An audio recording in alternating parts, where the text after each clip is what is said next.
नमस्कार मंडळी. सकाळचा सूर्योदय किती सुंदर वाटते पहा. मी वॉकिंगसाठी आले होते आणि काही दिवस मध्ये मी आले नव्हते, संक्रांत वगैरे होती त्या दरम्यान 5-6 दिवस तर आलेच नव्हते. आणि कसं होतं ना, एक दिवस आपण नाही गेलं ना की पुढचे 2-3 दिवस आपल्याला आपोआपच कंटाळा येऊन जातो. आणि आता रेग्युलर परत सुरू झालं आहे आणि मला असं वाटतं की अरे मी किती दिवस मिस केले, म्हणजे उगाचच मी आले नाही वगैरे असं. तर बघा, हे माझं असतं 4-5 मी राऊंड मारते पूर्ण गार्डनमध्ये, जो ट्रॅक आहे त्यावर. आणि नंतर मग जरा वेळ बसून मेडिटेशन करते आणि 5 प्राणायाम करते, अनुलोम विलोम. जास्त नाही करत. आणि भस्त्रिका पण असेल तर मी 50 किंवा 100 करते, जास्त नाही.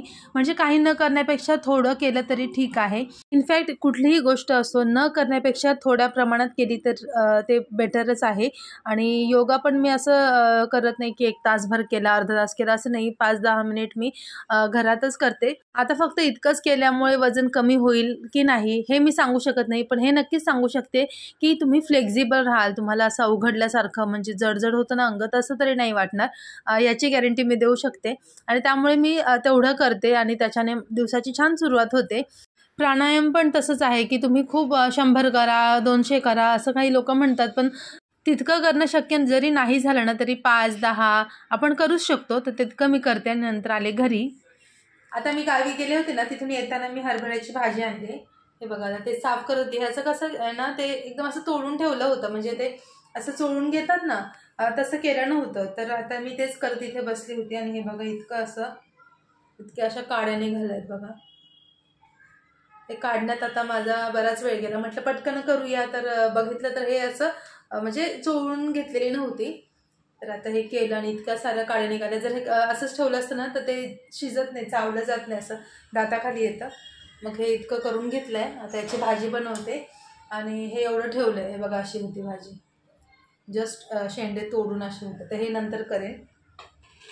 म्हटलं पटकन होईल म्हणून मी करायला गेले भाजी, आणि बराच वेळ याच्यात गेला. तर याच्यात टाकायला मी चण्याची डाळ भिजत घातलेली आहे. थोडीशी चण्याची डाळ म्हणजे पटकन शिजण्यासाठी. याच्यात तुम्ही मुगाची डाळ पण घालू शकता, पण चण्याची डाळ जास्त चांगली लागते. तुमच्याकडे तीच घालतात. तर आता करते मी. सुकी करणार आहे, ओली पण छान होते, पण आता आमटी आहे आता, त्यामुळे मग सुकी भाजीसाठी करते. आणि ही भाजी नेहमी आपल्याला भेटत नाही. जेव्हा आपण गावी जाऊ तेव्हाच म्हणजे भेटते खायला, तिथून आणली तरच. इथे तर मिळतच नाही. काही वेळेस येते, पण एकदम इतकी छोटी छोटी ना, असं 20 रुपयाला 1 वाटा वगैरे असं. तर त्याची आणायची की त्यांनी करणार किती, शिजून तर आणखीन थोडी होणार. तर हे मी करते.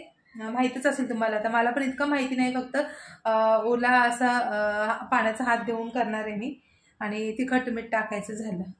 या कढईत मी तळण केलं होतं दुपारी, म्हणजे पापड वगैरे तळून घेतले होते. तीच कढई मी आता यूज करते. इथे थोडंसं तेल त्यातलं बाजूला काढलं आणि थोड्या तेलात मग थोडंसं लसूण टाकला होता. भाजीमध्ये आधीच मी चटणी टाकून घेतली होती, चटणी पावडर, लाल चटणी पावडर. याच्यामध्ये तुम्ही हिरवी मिरची पण टाकू शकता. आता जी आपण भिजवलेली चणा डाळ होती ना, ती पण त्याच्यात ॲड केली. आणि भिजवल्यामुळे पटकन शिजते. मीठ थोडंसं घातलं आणि मिक्स करून घेतलं.